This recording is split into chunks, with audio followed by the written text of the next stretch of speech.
This is Josh Friedman in Kumanovo, Macedonia. Surrounding me is the wreckage of a firefight that took place 1 week ago. The Macedonian government says that its police took out an ethnic Albanian terrorist group that it says was plotting terrorist attacks in the country. The Macedonian government is also under fire right now. There's a political crisis going on in the country, and there are mass protests. A lot of people are questioning the timing, and then there's also a lot of focus on Macedonia because it's along the proposed route of Russia's Turkish Stream pipeline. I'm going to show you a little bit of what it is surrounding me. I'm on the balcony of a home right now in Kumanovo. You can see the bullet holes. They're all over the place. There's shattered glass everywhere. It looks like there are roofs that were blown to smithereens on both sides. I've been inside this home, and there's shrapnel everywhere. There are bullets. We found hand grenades, and I'll show you a few of those in a moment. I'm with Sasha right now, a resident of Kumanovo, and our local expert on the munitions that we're finding in this house that was in the firefight a week ago. Sasha, would you mind explaining some of what you found? From AK-47 or some modification. This is 7.62 by 39 cartridge. This is steel core from Kalashnikov.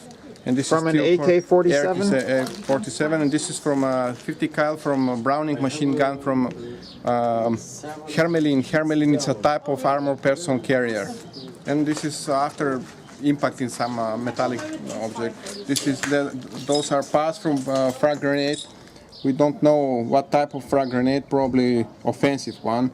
And there are many other parts and steel cores and brass core from after impact. Thank you. Welcome.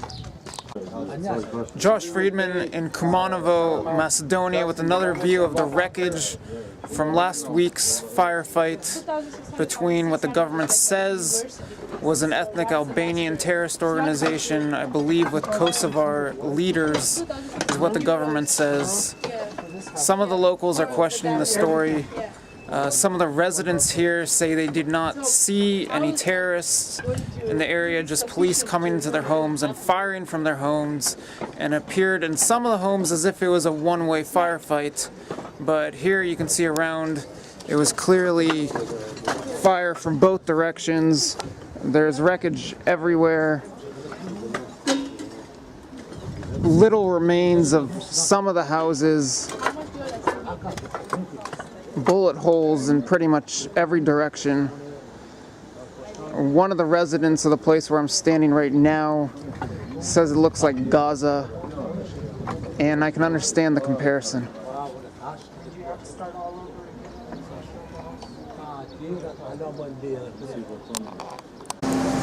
24 people died in the gun battle, which involved high-caliber weapons and grenades, but none of those who were killed were civilians.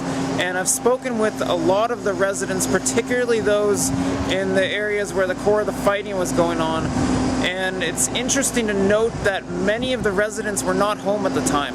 The fighting broke out early in the morning on May 9th, around 4 or 5, those were the reports, and many of those residents were gone. Some of them say they were at a wedding.